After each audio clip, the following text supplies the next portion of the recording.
How do you actually plot a first episode or chapter? Sure, it has to establish the protagonist and the main idea of the story, but there's a lot more to it than just the hero got some powers and now has to train for 2 years to defeat the evil guy.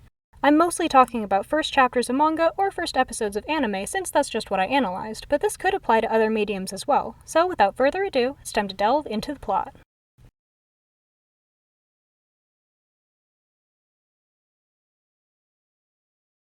There are so many story drafts that I ended up scrapping because the beginning just wasn't quite good enough. How do you make a first chapter interesting without making it seem like the character's never been a person until the inciting incident? Take Demon Slayer. Great anime, but it makes it seem like Tanjiro hadn't done a single thing in his life before Michael Jackson showed up and ruined everything. So, how do you solve this and make an engaging first chapter?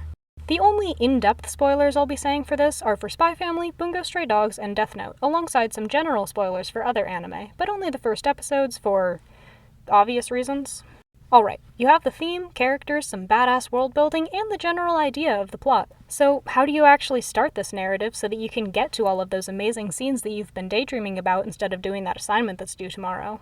Well, first, do that assignment, and second, there isn't one definitive way to write a narrative. Each genre brings new challenges, and sometimes elements that would typically be in a plot just don't quite work with the theme or vibe of the story. With that said, this will still be a pretty in-depth outline, but make sure to keep in mind that some plot points might need to be tweaked a bit in order to match your story's needs.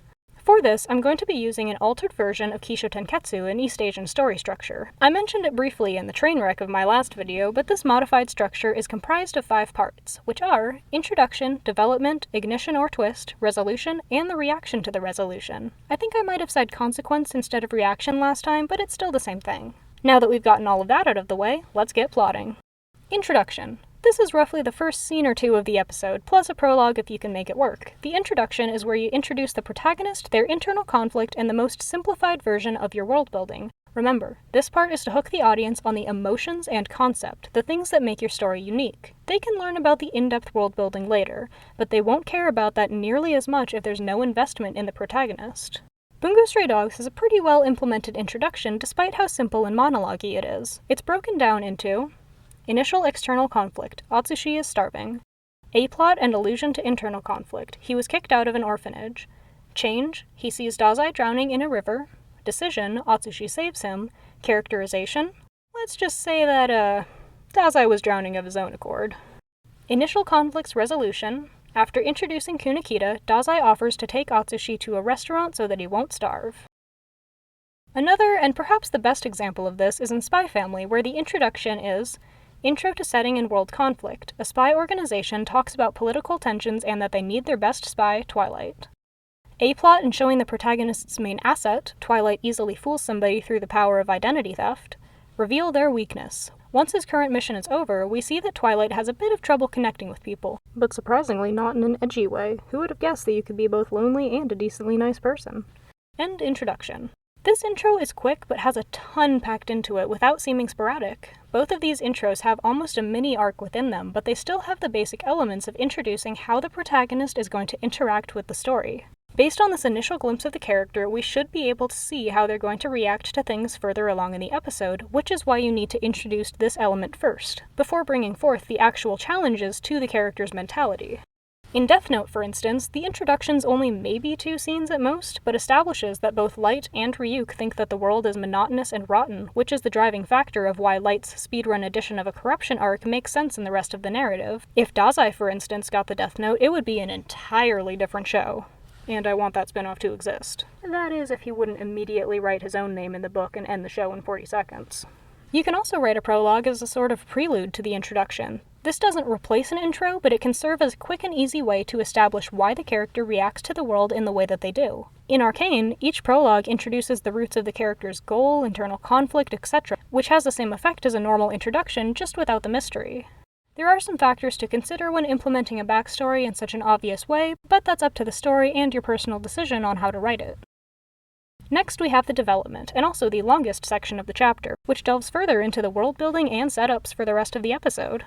The first part is somewhat in between the introduction and development, but I'm putting it here at the start of the development for the sake of the video. So, development. We start with the twist of the protagonist's norm, like Light getting the Death Note or Twilight receiving the mission that forced him to start a family. It either enhances a character flaw or starts the journey to overcome it. This is also where you can add more lore and explain the rules of the narrative's concept, for example, the rules of the Death Note. The essential piece is following through with how the characters interact with and adapt to the new norm. A common way that I've seen it written has had elements of twist of norm, characters' routine changes to challenge their internal conflict. World building, describe the essential rules of the world and magic system if you have one. Characterization Part 2. We get more insight into why the protagonist is the way that they are and/or why they have a specific goal or conflict. A set of actions and reactions. This one's pretty self-explanatory, but it shows the character in conflict challenging each other and seeing the consequences of that. Moral conflict, the most important part of the development. This is the setup that will fully resolve during the resolution. Emotions. This goes alongside the moral conflict and is yet another setup for the resolution. It will normally be the deepest internal conflict that the character has throughout the episode or series. And finally, easing into the twist segment. This is just the transition from the development into the twist or realization. Alas, we've reached the twist, and by far the most dynamic part of the episode. Not only is this the climax, but also the payoff to what you've set up so far. Remember the initial conflict from the introduction? Well, that didn't actually resolve back then. The part that immediately affected the protagonist may have been resolved, but there's a bit more to it than that, and this is where the consequences of it can swoop in and catch everyone off guard. Going back to Spy Family, the guy that Twilight initially deceived ended up coming back and kidnapping Anya, Twilight's adopted daughter, for the mission. The moral conflict of the development beforehand was Twilight saying that he's still going to send Anya back to the orphanage after the mission, but then the emotional aspect of the development showed how many homes Anya had gone through before being adopted by Twilight. This combines perfectly into the twist because he must now decide if he actually cares about Anya enough to save her and compromise the mission. You'd think that the twist would be the most straightforward part of the episode, but surprise, surprise, there's a lot more to it than slapping the protagonist with the consequences of their actions. And for that, we have twist. You reveal the climax. Reaction to twist. The characters' responses to this, usually with their outward emotions, meaning that they have not yet resolved their internal conflict. Build the conflict. Let the conflict play out a bit before immediately resolving it. This is usually done through some sort of villain monologue. Reflection. The protagonist thinks back on something that they had been avoiding, for example a suppressed memory from their backstory or some sort of moral decision that they've been building towards. Internal realization. They see the reflection in better clarity, or they understand the core of their internal flaw so that they can now overcome it. Second twist. This is the protagonist's twist, where they make a decision that resolves their internal conflict, therefore letting them face the external conflict. On to the resolution. We're almost there, trust me. There are far fewer segments in these last two parts, so this will go quick. The resolution only needs two things. 1. Get rid of the antagonist or problem, and 2. Make sure to verify your protagonist's resolve to do the rest of the plot. Otherwise, it's going to be pretty hard to wrangle your character into a plot that they're not even invested in. Essentially, it just resolves the internal and external conflicts. This is also where the moral conflict comes back. In Spy Family, Twilight ends up keeping Anya despite the fact that it would be easier to start the mission over with a different kid.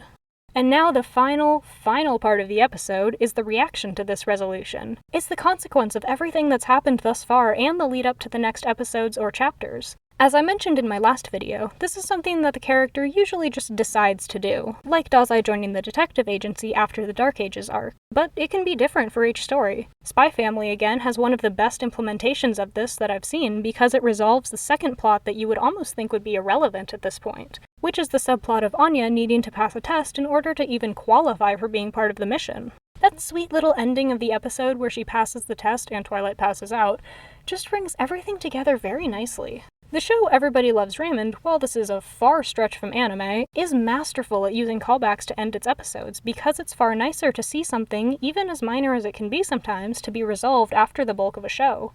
Comedians do this, shows like Everybody Loves Raymond do this, but I feel like it's not utilized as much as it could be. So here's my little reminder to not just end the chapter immediately after the conflict resolves.